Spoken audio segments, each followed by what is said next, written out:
Life After Sunday, a podcast by dudes, for dudes, where faith meets the real world. For Eric Duval and Mike Norman, I'm Chris Boren. Let's go. What is up, gentlemen? What's up? Hello, gentlemen. Live from New York. Well, not New York. It's Saturday night. Live from Times Square. Yeah. At what point do we become the Grumpy Old Men podcast? I mean, maybe once Chris hits 40.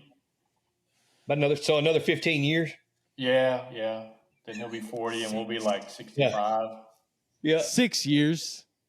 So in 6 years, we can be the Grumpy Old Men. Hey, be thankful I'm keeping y'all young, okay? This is true. Yeah, you are. Absolutely. Indeed. Absolutely. You know how to turn computers on and stuff like that, so you are definitely the young one. It's quite funny. We were sitting in a training class at work today, and we're getting these new accident forms, and they're trying to digitize like 100 years worth of information from the state, okay? They went back the last 10 years and did all this stuff, and these IT guys are doing all this stuff, and we're in this room, and this new form is just, if we have an incident, supervisor fills out the form, we get the form, and we just go through like these check boxes online. It saves it into this data, and then we can look at trends and all this. And some of these guys were just like, they just were asking questions, and it was just, I thought about you guys. You thought about the old guys. That's nice. Yeah. We are the old guys, sure. A funny story on that technology thing. I got to thinking about it. It just hit me kind of today on two fronts.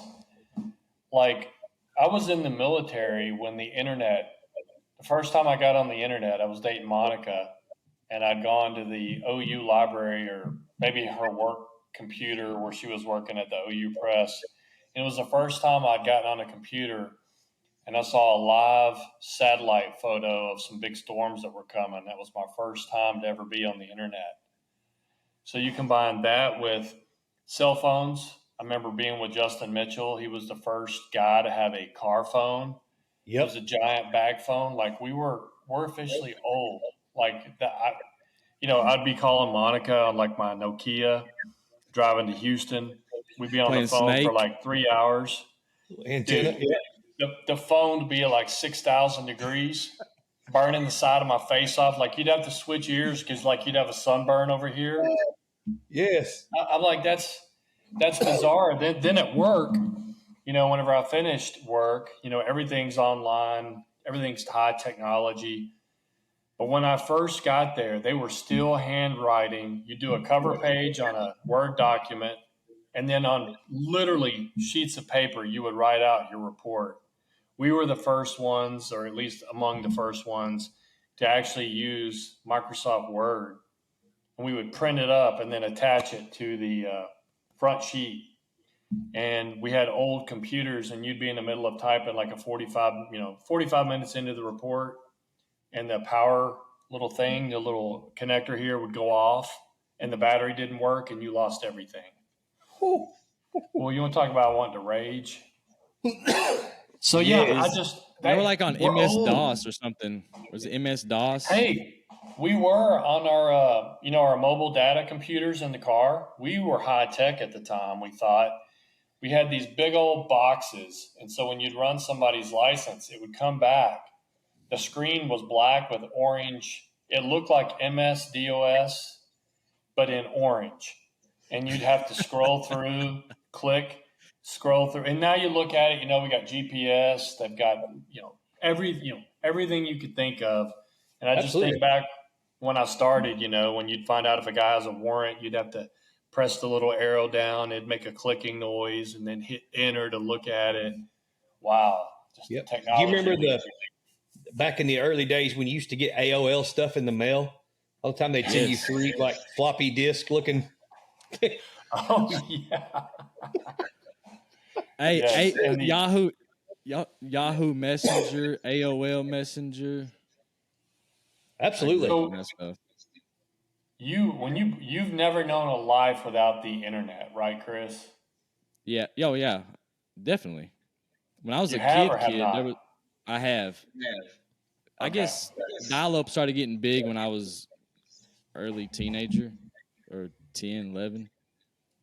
Dial-up Okay. came in the Wow. picture. I can What do you remember think about our my mom had kids? a Motorola bag phone. I remember that. My mom had that, a big Motorola flip down phone, with the antenna. Battery Yep. weighed more I than the remember the phone. antenna. Yeah, Chris, the skinny antenna that would raise up. I remember we Bizarre, used man. to, when I was in, I don't even remember, middle school or whatever, junior high, these guys, those Nokia phones that you could play Snake on, remember those? Mhm. These guys would come, You could somehow they would burn them, and like they have a number, you put in this number, and then you could like call after 9 o'clock for free. It was obviously stealing, but if it was nights or weekends, you could make calls on them. Wow. Oh yeah. That also reminds me of back in the day of having phones. So I'm in Oklahoma City, Monica's in Houston, and we're talking at I think at one point it might have been 10 cents a minute. And all of a sudden, over the course of a long distance relationship, a month, you're racking up $200 cell phone or a Yep. landline charges. And then on the cell phone, you get roaming charges. Insane. Man. Weird. Oh my I was gosh. way over in I was in like Glenwood, like West Arkansas, like west of Pencil Bluff, like Odin, like 15 minutes from Mena, down Highway 88, and my phone said roaming, and I hadn't seen that roaming sign in years. Like, Wow. I don't know why it said that. It was just like for a second it said roaming, and then it went away. But I didn't know that was still a thing. It could be roaming. Well, and you think too, even the military now, like they can do FaceTime videos. In that short time I was in Saudi, to call Monica, I was only allowed to go to the phone tent like once a day. You would stand in line at the phone tent. And then when you would make your phone call, I guess because it was satellite, you would talk and then you would hear your voice again and the delay. And so trying to have a flowing conversation was just, you'd be, and then if they didn't answer, you were crushed. I mean, you had to go back, that was your one chance.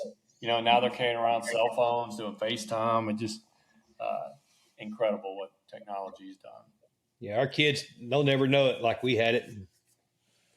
No, their little brains are going to have dopamine hits, expecting it every minute of every day.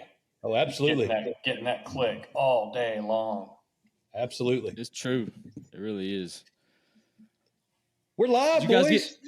We're live. Let me see how many viewers we got. 6? No, 3. 6. No, let's take odds. I said 6. What do you say, Eric? I say at least 9 because surely our families love us. So I was looking. We were at 6, and now we're at 3. So boom. And that should tell you something because I've done most of the talking, which tells you how uninteresting I was. I managed to lose 3 viewers. If my wife's not one of them. So we should be my wife, Eric's wife. Is Monica watching? Monica ain't Probably watching. not. She's probably taking care of Gracie. I'm going to say it's probably Crystal. I'm betting. Probably Crystal, yeah. Yeah. Loyal fan base. Now we got 5. Now we got 5 viewers. Let's go. Oh, boys, look out. Hey, Look at out. this point, with that few of viewers, we should just bring them all on live with us and just talk Have together. a powwow. Hey, by the end of this pod right here tonight, we're going to be at Joe Rogan levels. Absolutely. Did y'all see? We still have that seen mystery person in the audience over here. Do y'all see it? Yes, it's true. Yeah, we do. Yep. What is that? Y'all ever Who see how is many that? people listen to Joe by any chance? Yes. You ever seen that? What are the numbers? I know it's wild. 12 million an episode. Are you serious? 12 million an episode. Wow. We're doing good to get 100. Yep. He signed a $250 million contract with Spotify recently. Jeez. Because he can talk. And well, because he listens too. I mean, he's not just. No, he's entertaining, and I don't. Yeah, He has controversial ideas, but he also has a lot of interesting thoughts on things. His mind yeah, is open. a lot of interesting people too. Yeah. We have our first comments. Mike, your wife is watching. She said, "Yep." That's Crystal My says, wife's "Hey ready to watch guys." it. Carrie says, "Hi." And Brooke Young says, "Hey." So we got some watchers, We got some watchers. Okay. Well, some viewers. My bad. we're only about All right, Mike. 11,999,000 away. So Hey, we're closer than we were when we started, boys. look out, Joe. We're coming. We're coming My for you, Spotify Joe. contract. Hey, did y'all get wet today? Yeah, I did. I got 1 inch of rain, and then there was a swath of 3 inches that went down through South Russellville, Dardanelle area. They got 3 inches, so it was a pretty sharp cutoff to who got a lot of rain and who didn't. I did this morning driving to Hot Springs, but the mountains. No, it rained on me all the way to Little Rock. Mike, what's this weekend looking like? Are we going to get any severe weather? I know they're talking about some maybe tomorrow or even Sunday being the worst. I think that they always hype up everything, and so I think this weekend, I really just think it's going to be a heavy rain threat with maybe some small hail. Of course, there might be 1 or 2 exceptions here and there. There always is, but if you look on Twitter and everywhere else, I mean, every time there's a slight risk or enhanced risk, I mean, you act like it's going to be raining tornadoes, and it just doesn't usually happen. We're not really warm enough yet. That's been the problem with the last few systems. We've just been too cool. So this weekend, my mom was asking, like, is this a big deal or not? Because they keep saying, like, the last 4 systems, I mean, y'all have seen it. They act like it's going to be a big deal, and we barely got a rumble of thunder. Yeah. This one, I think we get a lot of thunder and lightning, some small hail, and maybe a tornado or 2. I don't think it's going to be – I think the rain will be a bigger deal than anything else. Hey, Mike, do you remember 2014 on this date in 2014? Oh, the Valonia tornado. Valonia tornadoes. Yeah, you were sending me pictures because you had responded. Yep, I was on duty. I was at work with no tornadoes, and while I was sad that it hit people, and I don't like that, I would have loved to have been a first responder and gotten to also help people, but also I'm just fascinated by the damage they cause and everything about them. I mean, like how bizarre, like one structure will be standing, another one won't, or you'll see a 2x4 driven into a car, or even a little shred of something small driven into a telephone pole. I mean, just wicked stuff. I remember too, it was wild because, we had that one, it was 2011 was actually, I think today was the 2011. It's that today was that date. And then 3 days from now, 3 years later was the 2014, the bigger one. And I know I saw with my own eyes several homes who got wiped out in 2011, built again, and wiped out again. It's crazy, man. It's crazy, dude. Right through the same path, man. I remember sitting at the fire station, and me and a guy who lived in Bologna were working together. I was working off on another shift that day. It wasn't my crew, but we were like, man, is this really happening? This is on the exact same path. And even the KTV guys were like, this is crazy. This is eerily similar to 2011 Bologna. Go ahead and get ready. And sure enough, man, right through the exact same path. More Oklahoma. I was like on that. Go ahead, Chris. I was gonna say I was on the ground restoring power. I was doing contract work for energy, working 16-hour days. You're insane. You were dealing with down power lines and getting electrocuted and stuff. It was mostly underground power, but yeah, there were down power lines everywhere. But our job was the underground part. But we had crews doing the overhead and stuff. And man, wow. Well, I did get to experience not experience it. It actually was an F2, and I was in Pasadena right before I left, probably 6 months before I retired. And I was working, and they don't know this, but now I can disclose it. I would go basically storm chasing in the city in my city ride. So if we were going to get a tornado or some bad weather, I'd leave the office and go get out in it, and I figured if it helped, just protecting the public, right? And so I had gone to Beltway and Fairmont where it looked like some good sales were coming. And then they kind of fizzled out, and I'm like, I'm just going to head home. It was time for me to get off work anyway. I didn't want to waste any more time. I left, and on the way home, right where I was at, got hit by an F2 tornado. So I was a little frustrated by that. It was rain wrapped. There wasn't one single photo of it. But then we got to fly our drones over the damage path the next day to document all the damage for FEMA. So it was cool. Sad, but neat, interesting to see all the damage from the drone perspective. So that was pretty cool. Yep. That's very cool. Well, now that we got what else you got, man? The Storks weather update out of the way. Yeah, thrilling stuff, bro. Todd, you I'm coming for Todd, dude. I'm just gonna take him out, man. He ain't got nothing on the Stork. That's okay. I said I was kind of giving her an itinerary of what we were going to talk about, and I said the Storks weather update, and she was like, "What's that?" I was like, "You don't know who the Stork is?" Yeah, it's the Lincoln Mountain Weather Center. Yeah. By the way, Mike, when are we going to get something, dude? I'm so disappointed so far. I mean, again, we don't want anybody to get hurt, but I want to chase something. I want to go see something cool. Yeah, it's been disappointing. It's just, if you notice though, I mean, it's just been too cool. I mean, if we're in the 50s and 60s, man, it's just hard to really generate the good stuff. You gotta get up in the high 70s and 80s. Like I think on the big day for us is Sunday. If rain showers move through in the morning, it cools everything down and stabilizes the atmosphere. May not get that much, but if it clears out and we get full sun, then you could actually pop. You could actually get enough instability to do something. And on the Razorback game, I was looking at the short-term modeling. It looks like all the rain comes through, and then there's a chance to play the game, and then right as the game is ending, some supercells could be coming down from Tulsa. So they got a chance they got a chance on Friday night to get in a game, and then they might be able to do a doubleheader on Saturday because it'll be further west on Saturday. I hope, dude, because it's going to be like they moved the time up to 6 tomorrow.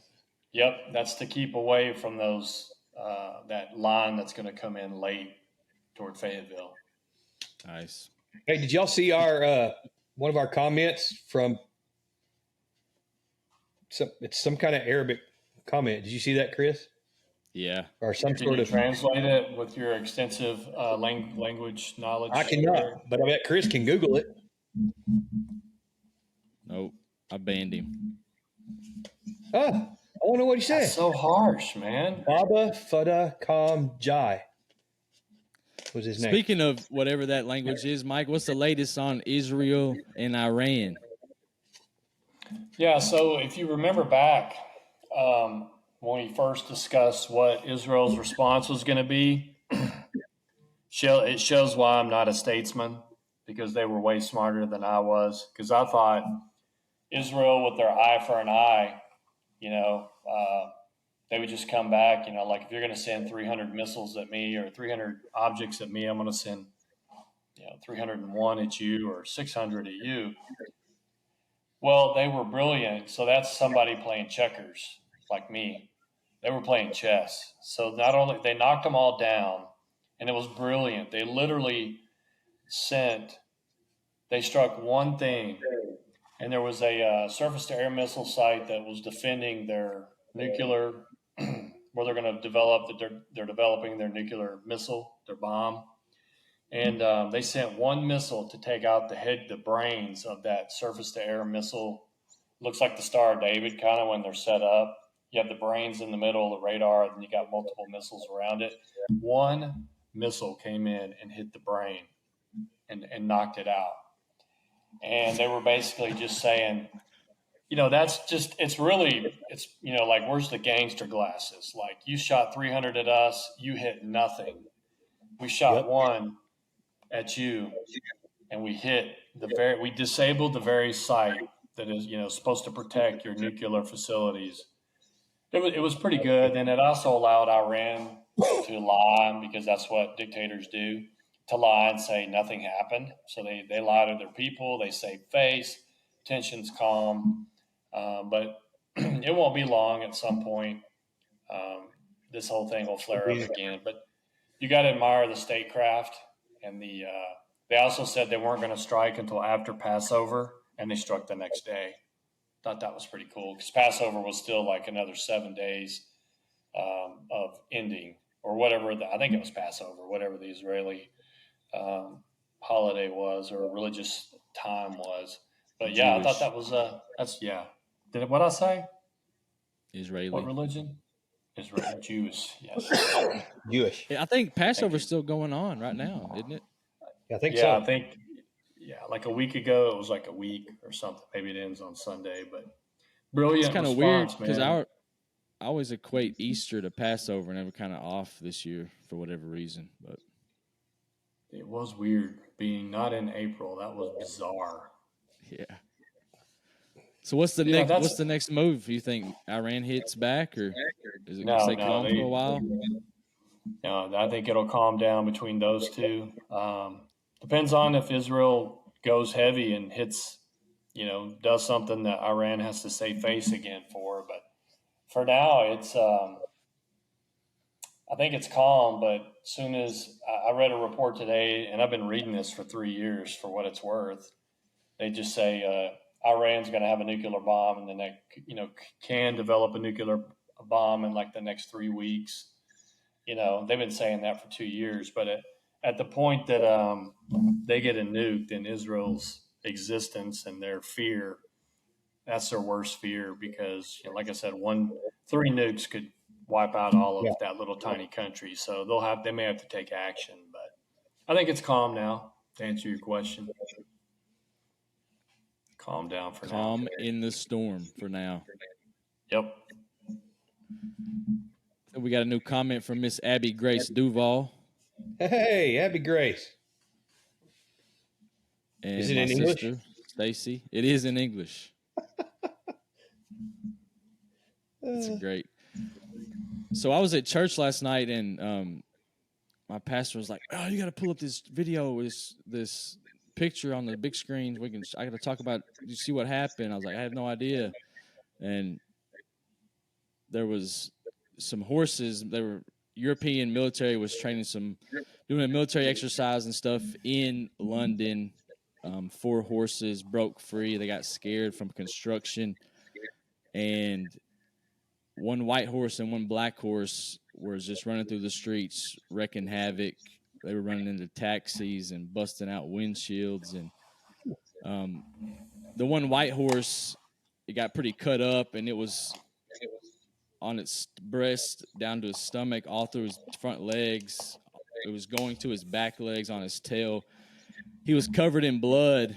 And if any of our audience has seen the video of these 2 horses running down the street, and it's completely silent, and all you hear is their hooves clanking on the pavement, and this black and white horse coming at you, one's covered in blood. It looks pretty apocalyptic. And Wow. if you know anything So about, go ahead. No, go ahead. I was gonna say, if you know anything about Ezekiel and Revelation, and they talk about the 4 horsemen, although he has no rider, these had no rider. It's just, I don't know if it's the sign or not. I don't know, but our pastor seems to believe it is, and it's just crazy to me that, just imagine that coming down downtown Athens, a white horse and a black horse coming at you, one covered in blood, and the Bible says there will be a white horse followed by a red horse. The white horse equals peace and conquest and all that. The red horse is war, followed by a black horse of famine, pestilence, death, followed by a pale horse. And it's just kind of mind blowing that all this stuff is happening. Israel, Iran, these horses, and take it for how you will, but this thing's wrapping up, gentlemen. I think if I had seen that, I would probably be a bit startled myself. I'd be looking up in the sky, like, you got any trumpets sounding? Wait a second. Were the white horse, were its eyes like fire? No, we're good. All right, we're good for now. We're good for now. False alarm. I saw you sent that, and I didn't get a chance to check it out, but I'm absolutely going to now. I bet that was just wow. Yeah. One of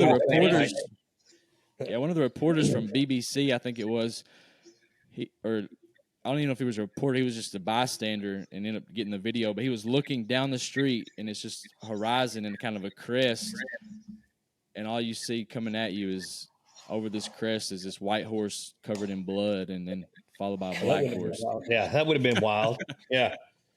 Yeah, that would have freaked me out. Wow.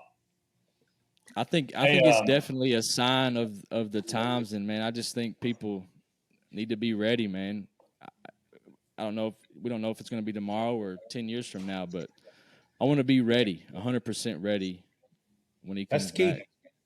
That's the key. Well, the more I see transsexual, mentally ill men reading story time to children in schools like I do pretty routinely now,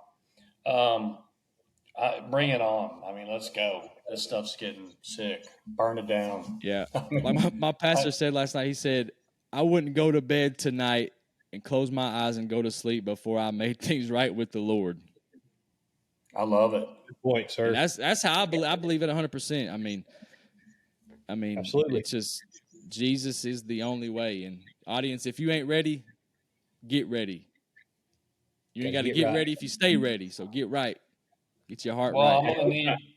I'm gonna need the apocalypse to save me from the feedback on here. I don't know if somebody's got their volume up and it's something's feed. It's like when I'm playing the Xbox and somebody has their sound coming through the sound bar. You get that feedback. So I don't know whose it is or whatever, but my phone's off. It's not me. Oh, you're guilty, echoes off. You're going to the electric chair, Eric. It's you. Is that better? I'll take the fall for it because I'm the least technologically savvy of the three of us by far. Check. Is that better? Yeah. Between the three of us and the 62,000 people who are watching this live right now, I'm sure we can. We're at 58,000 right now. Yeah, it's 58. Yeah. So. 58,000. Because we don't want to disappoint the 58,000 viewers. Exactly. That's true. So we're going to take a few pages out of the podcast we listened to, Undaunted Life. Great show. How Not to Be a Crappy Man. And the first one is, when it comes to your family, think of yourself first. No, last. Yeah, think of yourself last. I'm sorry. Yes. You're testing us and all 72,000 people to see if they were listening. I was seeing if y'all were on your toes.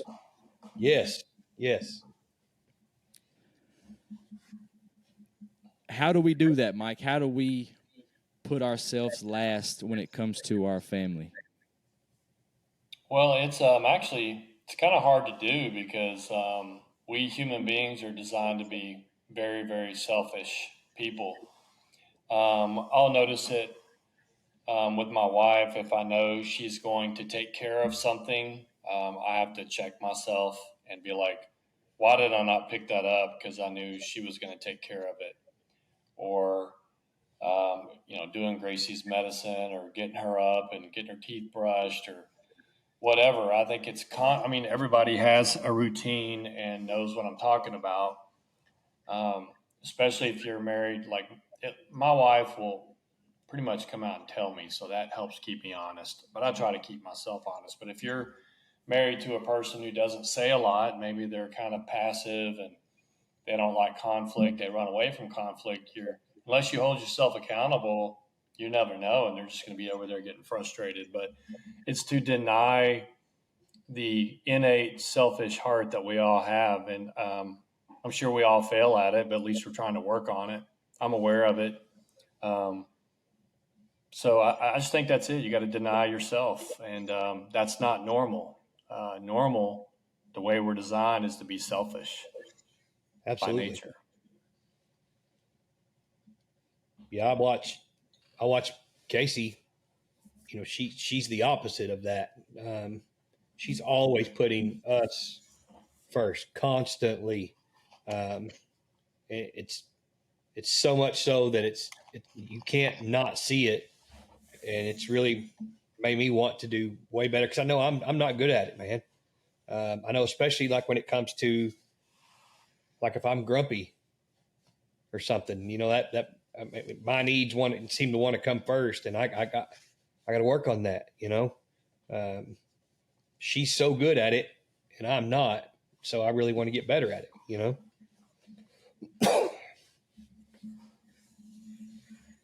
Chris, did you freeze? He's muted. No, I was There you go. muted. Just like you guys said, though, I think being aware is the first step in doing that, making that happen. And once you become aware of something, then you can go to work and do something about it. You know, what that means to each of us and everybody listening may be different. You know, it may be putting, for some guys out there, maybe putting not going hunting one Saturday morning so you can do something with your family. You know, I think it's making sacrifices for your family. You know, I think that's kind of what that means to me. You know, putting yourself last. You know, you got to make time for yourself, but it needs to be after your family stuff for sure. Well, it's like everything. I mean, everything in life, the natural human emotion, psychology, nature is to get into a routine and a kind of a rut. And you'll slip into that selfishness without even really being aware of it. And it's something that I think it really takes a lot of discipline to constantly check yourself. And like we've talked about before, your mind's always going to lie to you and say, nah, man, everything's good. You're fine. Your mind loves to lie to you. It's all about you. And so it's just trying to get out of that rut and that routine where you're just going through the motions every day, trying to jump out of just going through the motions. Because as humans, we get into habit. You know, every day we got a habit of doing things, and then sometimes bad habits creep in, and before you know it, you're a selfish jerk. You got to reset yourself. Yeah, Oh, it's very you get complacent. Yeah, complacency will kill you. In many things. I was about to say in a lot of things. Yep. Yeah. What's Next topic is how not to be a crappy man is be known for what you are for and also what you are against. I think it's easy to say, not necessarily for us, but for the majority of people, it's easy to say what you're for. It's easy to say what you are for, what you believe and stuff. I'm for Jesus and all that. But is it as equal as easy to say what you're against? That's tough, especially nowadays. Yes, 100%. I mean, didn't when he was, you know, I listened to this particular episode you're talking about, and big shout out to Undaunted Life show, by the way, guys. If you don't listen to it, you need to. But anyway, wasn't he talking about specifically like quit giving your money to all these organizations that hate you? That was actually a separate topic. That's okay. All right.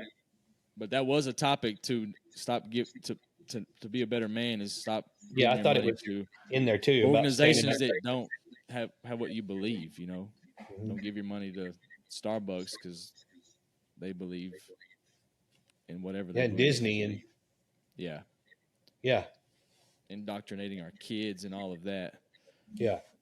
But you're right. That was a separate topic on the thing, but Well, it's the same thing in this one as well. It's based on your personality. If you're a type A personality, I have no problem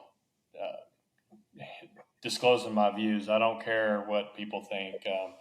Matter of fact, throughout my young life, I had to learn to curb it back and pull it back. But it's those whose personalities are, again, more passive, don't want to be confrontational. I think, like, depending on your personality type, that might be a massive struggle to even disagree with anybody on anything. And it's also, they talk about it like in supervision books, it's fear of man. It's fear of being disliked. Instead of doing the right thing or making the right decision, even if it's unpopular, or stating your religious view, knowing that you may have people get mad at you. Abortion is typically one. I mean, you'll get unfriended immediately as soon as you mention that in a post, and then Facebook will suppress it. But for Well, I those was about who to get shut down right now. yeah, well, I've said transsexual storytime readers, and so yeah, I'm 2 for 2 on that. So, but for those who are more passive, I think this is it's easier for some people to accomplish this and much harder for others, just based on your personality type. yep. I agree. Eric, you got any thoughts on this? Well, what Mike was saying there is, especially, and I kind of touched on it first of it, especially now, today, you can lose everything if you stand up for what you think, if it's the wrong thing. Like, I mean, you lose your job. If you had a following on a social, you can lose all of it. They'll shut you down. Yeah.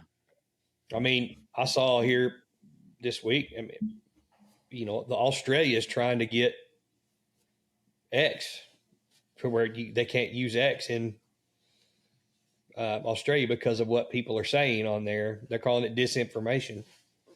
I mean, it's tough to stand up. It really is. And I'm as guilty as anybody for not always saying what I believe. Well, you're certainly not like that now, because I think you and I have had about a 2-hour discussion over whether Ukraine should have funding or not. Don't even start.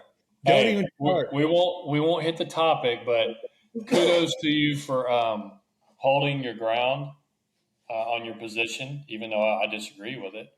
I think I love you. You held your ground, and you made your point. And I think 20 years ago, I don't know that Eric probably would have just said, yeah, I agree with you, Mike. It's great. I would have. You're absolutely right. So kudos to you to standing your ground. And I ordered me a pair of Ukraine socks. You're such a liar. So I would. So you I could be a little bit better person. I gotta stop. At the OART Cafe, on their menu, it says they have a Reuben sandwich, sauerkraut. Underneath it says what it is, and sauerkraut with homemade Russian dressing. Well, the Russian is X'd out, and above it is written in Ukraine dressing. Oh, nice. Yeah, I'm digging it, man. Oh my gosh. That's for you, Mike. Oh, that's outstanding. Oh. Hey, if it's World War II, Eric would be like, man, don't worry about Germany. They're good. We're not getting involved. No, I'm sorry. We're not going to get into it. I'm sorry. All right. Change the subject. Next topic. We might get more viewers, but we might get really Hey, we're going to have a live debate one day with you two. One day. Mike would win. He's smarter than I am. I just feel passionately about my position. That's all I can say. Get after it. You got this. You're getting better. You are getting better. And debates are great, because debates are no fun if the person has the same opinion as you. I mean, a good debate, if you actually have an open mind and you'll listen and just get out of your own you can actually learn more about what somebody else is thinking, and it can be pretty interesting. Just because that's your opinion doesn't make it right. I mean, it's good stuff. Exactly. And I think I said this back on episode 1 of our show. It's why we're in the mess we're in right now is we quit talking to anybody else about anything. If we disagree, we just don't talk about it. Because everybody gets butthurt, man. You can't talk about anything. Everybody gets mad. You got families that'll break up over stupid stuff and not talk to each other for 6 months. It's like, just get some gumption about you, confront it, and move on. Gosh, man, it drives me nuts. I get sick of the butthurt thing. I mean, Saturday, have the hard conversations. Yeah. Do it and get over it. I mean, even if it's at your daughter's softball tournament and your wife looks over and says, "What are you doing?" And she sees this text message that's about that long. It's a blue thing that's this long. It's like a book. Mike's answer to one of my responses, and his response was like this long, but right in the middle of it was so great. Right in the middle of that paragraph or page about that long, in the middle of one of his sentences is the kissy face emoji. He gave me a kiss. Says, "I love you." Yeah, he said he gave me a kiss and "I love you" right in the middle of it. Yeah. I'm pleased to interrupt y'all. We have a guy from my church. Shout out, Mr. Scott Smith. He says, "Freedom to disagree and have your own opinion and exercise your own beliefs is a core belief in the founding of our nation." Let's go. And then we should be able to sit here and like talk around a campfire and argue. Arguing and debating is fun. Yes. But this goes back to Joe Rogan's podcast. Just because he doesn't agree with everything everybody's come on his show and says, and they don't agree with him, but they can formally have a conversation and share their sides, and nobody gets mad, and you sign $1 million contracts with Spotify, and you get billions of views, and people everything's want peachy. That. They need it. Yeah, we want. When also too, what helped train me in that is being in a type A environment. When you're around officers, man, they'll be brutal on you, man. They will call you out, and you got to have thick skin, man. And you also got to be willing to, to say you're wrong on things and admit, you know what, my idea wasn't the best. You got a better idea. It's tough. It's tough to do. Certainly, young self couldn't do it, but we definitely will have to debate sometime. But it's got to be a 3-way debate. I mean, Chris is not into geopolitics, but got to find something that we can debate. It'll be fun. I guarantee you, Chris is about to say that he sees good points on both our sides. I really do. I told you. Get off the fence, Chris. I can ride the fence on this. Hey, I'm the host. I can ride the fence. That's my job. And Chris, do not let us get into this debate right now. But I'm just the moderator. I'm the referee. I'm just the referee. Not only will Chris say, "Hey, I see good points on both your sides." The thing here is, me and Mike, at its core, I don't think me and Mike disagree. I think me and Mike we're like, he's on this page and I'm on the page right next to him. Okay. Mm-hmm. At its core, we agree on some things, but we're getting this debate. Well, this is what having political let me Democrat, say this. Republican, you argue, I give a little to you, you give a little to me. I don't want to give you that, but if I give you this, you'll give me that. We come together, we make a bipartisan deal. Mm-hmm. It's not perfect, but that's the way it was designed. But anyway, go ahead, Chris. I think Mike 100% agrees with everything you say, Eric, but some things you say, it's just not going to happen. It's just not reality. That's all. And I agree. I think that's right. But the only problem you agree with what he's saying. Yes, except I don't think it's 1986 anymore. I think we're on the verge of that's it. I mean, we're literally. I mean, it's that close to me, in my opinion.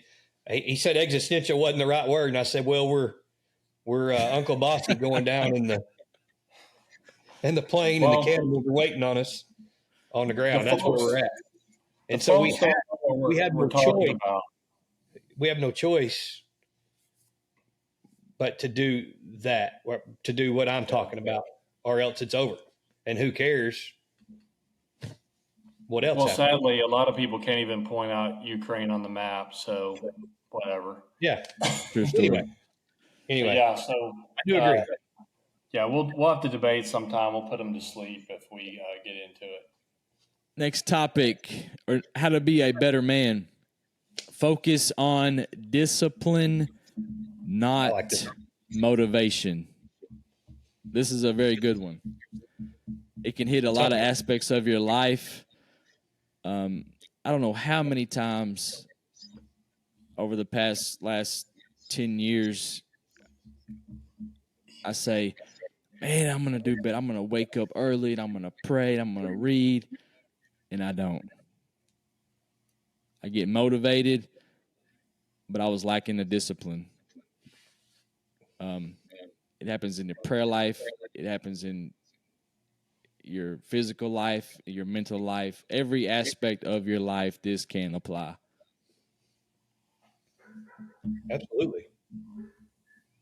Or like you get motivated, you get on fire and you're all motivated and you go on Amazon, you buy, I'm going to get a new study Bible.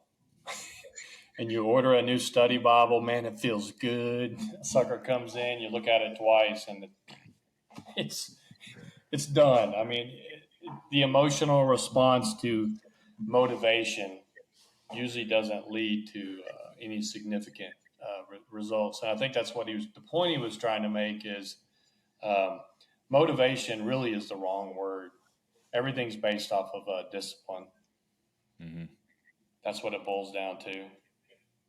Yep. I think motivation will get you going for a little while. It can maybe sustain you for a little while, but in the long haul, it's doing things even though you don't want to do them, still showing up, still waking up early to read your Bible, or whenever you do it, or to go to the gym, whatever you do, it's discipline comes into play when you do it when you don't want to. Absolutely. I think the example I heard was, well, motivation's an emotional response. Discipline is something that you're going to do no matter what. And the example they gave was like when you have the alarm set up to go off early to go to the gym. And, if you have discipline, there's nothing that can stop you from doing it. But if you have motivation, you're going to go to bed motivated. You're going to wake up and feel nice and warm in your bed, and your brain will talk yourself out of doing it. The emotion can't withstand the difficulty. Where discipline just is I'm going, I don't care what happens, and you make it happen. I still struggle with that. I'm lucky to get in 3 days a week because I don't lack the discipline in that arena. But discipline is where it's at, man. It's hard to do. A lot of people can't do it, from their work to personal life to many, many things. Discipline is not easy. That's one that gets to me. It hits me and convicts me a lot is motivation and discipline. I'm really good at the motivation part, but not so good at the discipline part. You're definitely not alone in that, sir. I think most people struggle with discipline. You may have discipline in one area of your life, but you may lack it in another area. You may be disciplined to get up and read and pray every day, but you may not be disciplined in your physical life or at work or whatever. Or you may be disciplined in your physical life, but not disciplined in your word and reading and praying. So I think it's something that you can develop over time. I don't think it's something that happens overnight. It's something you have to work at. It's not something that comes easy. Just got to put your nose to the grind and just get after it. And it helps, iron sharpens iron. It helps having people with you to help with help with things like that. 100%. Yeah, going to the gym by yourself is a drag. Yes, it is. It's the worst. But that's why we're doing this podcast, for men, people to learn and grow, and we're growing with we're going with y'all, That's what we want to do. We want to grow as men and help you grow. Go ahead, Mike. Like every morning when I see Jocko's tweet of his watch showing 4:53 a.m. with a bunch of sweat drops on the ground, Yep. I do not feel worthy. Jocko ain't got nothing on me and Eric. We getting up at 4:30. That's right, baby. Me and Chris, 4:30. Let's go. Y'all's discipline in that arena is pretty impressive. I noticed it when I was working and y'all were doing it, as I was struggling to go to the gym 3 days a week, and I've seen it firsthand. So it's an impressive thing that y'all got there. Y'all developed a routine, and that routine is becoming just part of the day. It's good stuff. I like it. Again, it's easier when you got with you. So, yeah. It's easier in all aspects. We weren't made to do this thing alone. We weren't made to walk this journey alone. We need our friends. We need our family. We need our spouses. And, to be disciplined together. Yeah. And Mike, you mentioned like the gym is just one example, but it goes with anything like prayer life, devotionals, whatever. But, I know that at 4:30 in the morning when that alarm goes off, if I don't go to the gym the next day or whenever it is that I get back in there, Chris and or Cedric will be waiting at the front door, and I will get a tour of the gym as a new member. Cedric told me that one time he walked me around. He's like, "This is where we got our free weights," and then he pointed over there to the racks. He's like, well, "You can't go over there. We don't let new members go." He said, "You'll build up to that." Yeah. Or they'll send. You saw the text. He'll send you a text with a address, a link to the website, or a pin. Drop a pin on how to get there. I think you did that to me, Eric. Did I? I may have. Yeah. I did the 4:30 thing with y'all for a while, and I'm like, I'm retired. I don't have to get up at 4:30. 4:30 sucks. It's not that early. I go lonely. I go to the gym by myself, or I work outside all day. So, but I may get back into it with y'all. But after so many years of waking up early, I'm just like, no, I'm not going to wake up early. But I'll get there. I don't blame you. If I was retired, I would not be doing it at 4:30. Hey, due to some crazy work schedules, I haven't been in there like I should in the last 2 weeks or so. I'll wait till you come back. But that's about to change here in the next couple of weeks. So let's go. Nice. Mike, what you got? Do you have a book recommendation for Mr. Rodney? He asked a comment last week. He said he's ready for another book recommendation. I do.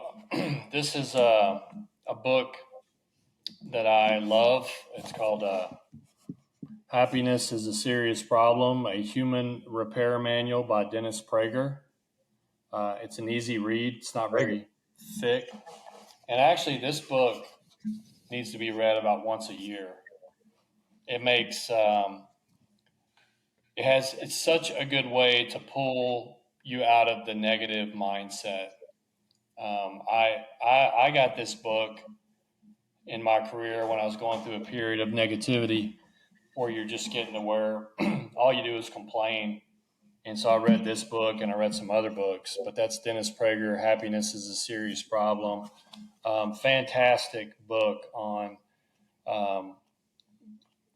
resisting. If you think about the way human beings are, most of our natural tendencies are bad. All of our natural we tend to be addictive people.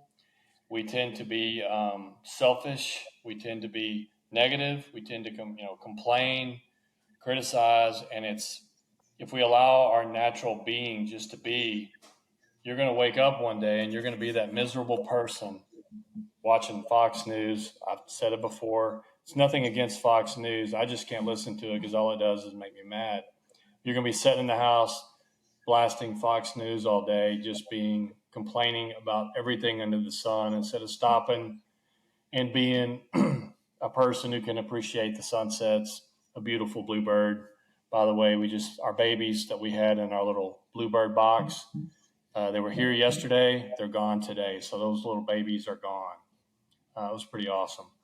But people jack with me. Oh yeah, you're real manly. Look at you with your little birds and all that. And I just say, hey man, stop and smell the roses. Stop and smell the honeysuckles on the side of the road.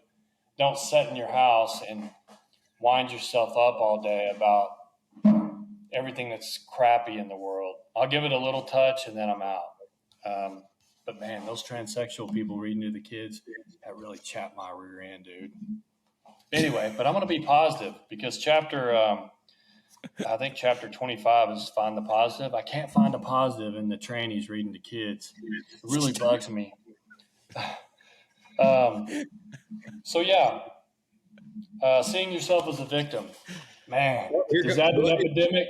Is that an epidemic in today's world or what? Yes. Everybody's a victim. Man, Columbia, it's never my fault. Yale, USC, University of Texas. There's a whole bunch of professional victims with some really, really nice tents camping out right now. Yeah. Yep. We won't get that. There's another one. Yeah. Equating happiness with fun. And so that's what happens to those people who, in order to be happy, they constantly have to go and do stuff. Constantly. We've got to go on trips. We got to constantly do stuff because Lord help us. Sitting at home with my wife doing nothing, that's not fun. And it's basically that glass that's, you got a hole in the bottom and you're constantly having to fill it with fun stuff because at the end of the day, you're not really that happy. Happiness is being able to sit with your spouse, chill, and just enjoy the hell out of the day.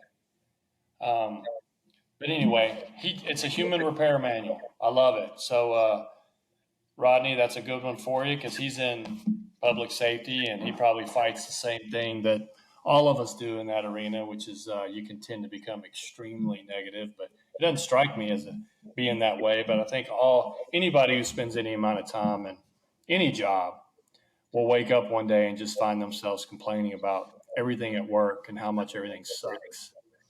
And you got to get out of that. So that book will help with that. I like it. I'm going to read it myself. I think your point about if you can sit at home and your wife and do nothing, you are truly a happy couple. You're Absolutely. happy in your life, 100%.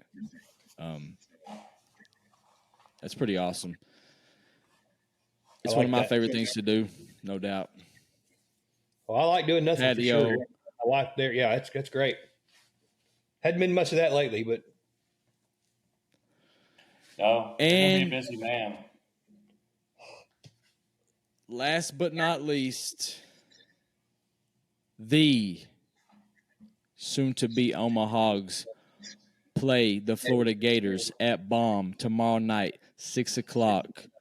Talk to me, Duval. boys, this is the one I've been waiting on. Of course, you play in the SEC. They're all big time. But boys, tomorrow night, it's big time. Why? Is Florida even ranked? Do what? Is Florida even ranked? No. Okay. Don't you dare fall for that. All right. Let's see. Yeah. Talk to me. Yeah. Florida is, I'm going to tell you right now, one of the top 2 or 3 most talented teams in the entire country and could win it all. I don't care what their record is. They got probably the best player in the country, and he's a two-way player. The best hitter, for sure. Yeah, and he pitches too. And he's going against Hagen Smith tomorrow night. They're not going to pitch off like some of these other teams. They're going to pitch. Is their record reflective of that talent? No, they've been struggling lately. They've been scuffling. They're in all games. They just been scuffling. Now they did take 2 or 3 from A&M, right? Ooh, okay. Yeah. This dude tomorrow night. But they got beat by Missouri. Yeah, they got beat. They got swept by Missouri though. So this dude Caglione for Florida, dude, he hit one 500 and what was it, Chris? 518 feet. Yeah, 520 or something like that. It's stupid.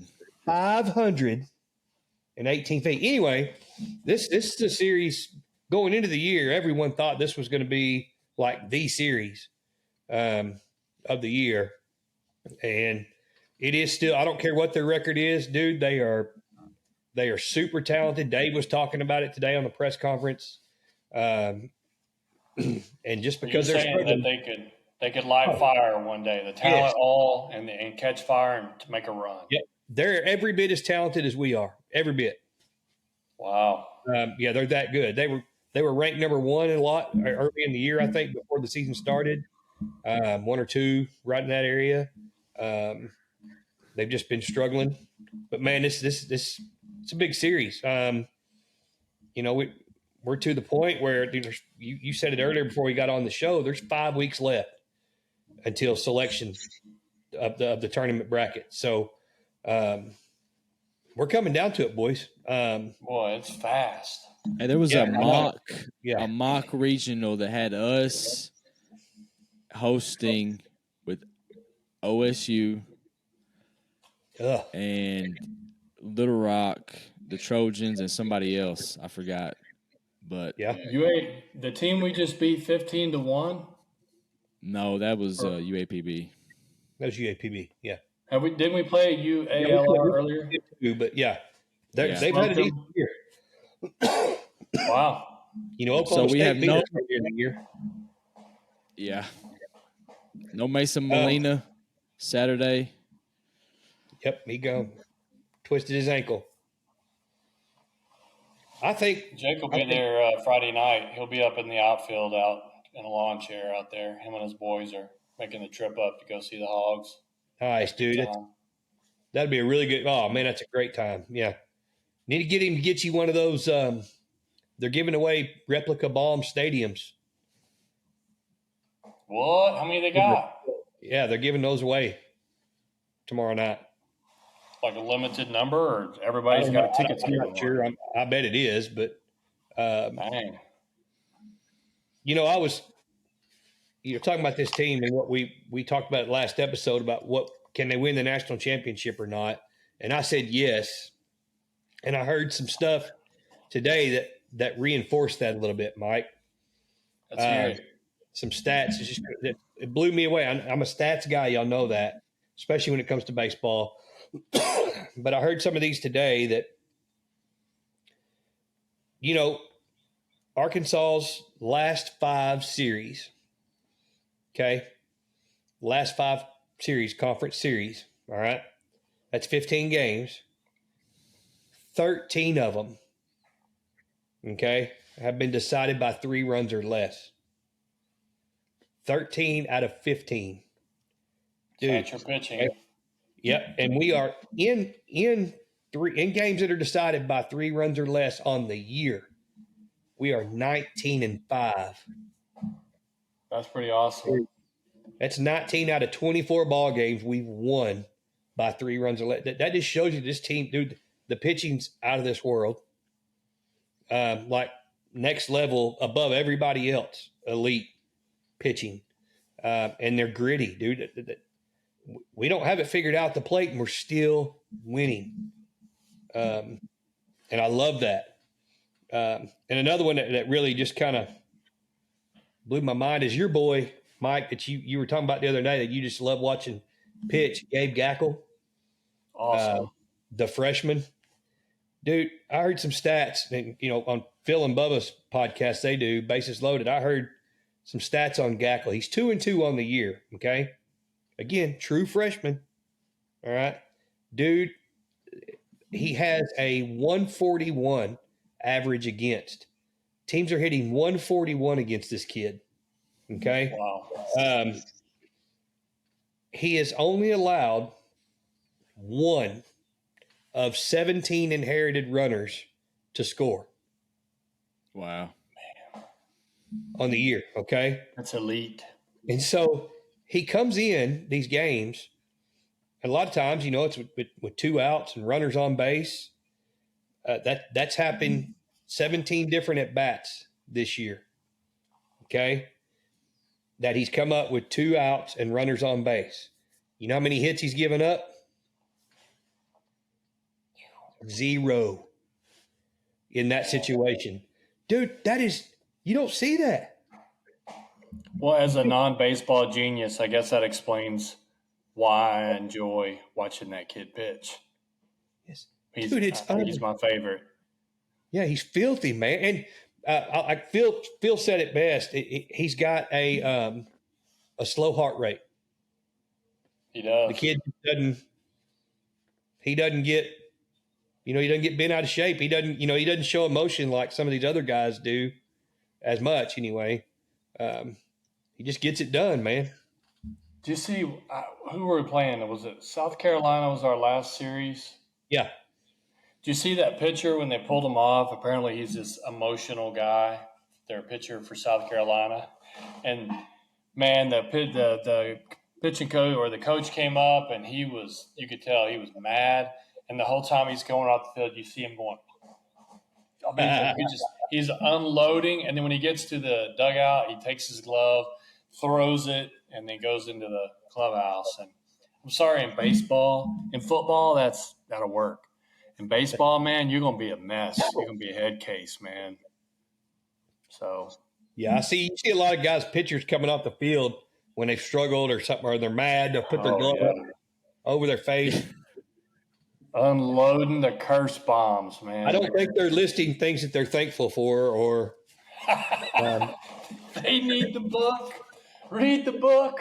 Read the book. When you get lit up and the coach calls you, go to the clubhouse and just start reading.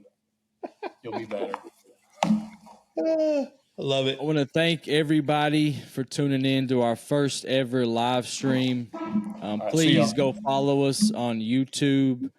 We're also on Apple Podcasts. We're on Spotify. We're on Rumble. Follow us. Give us a review, a comment. We would greatly appreciate it. And if you are not right with Jesus, I encourage you to make it right ASAP tonight before you go to sleep. That is the most important thing that you will ever do in your life is get right with our Lord and Savior, Jesus Christ. Let's pray, gentlemen. Let's do it. Heavenly Father, Lord, I thank you for this podcast. I thank you for Eric and Mike, Lord. I thank you that they are willing to do what they do, Father, to share their hearts to people, just open up. We pray, God, for our audience, for people that are listening. I pray for everyone, Father. I pray that you if they're not right with you, Father, I pray that you put a tug on their heart that will draw them close to you. I pray, Father, that you give us the strength, Father, and I pray that your Holy Spirit will lead us and guide us, Father, in everything that we do and give us the strength to keep fighting the good fight. In Jesus' name, amen. Thank you for listening to the Life After Sunday podcast. We hope you enjoyed it. Please give us a like and a comment, and go follow us on Facebook, YouTube, and Rumble. And as always, keep fighting the good fight.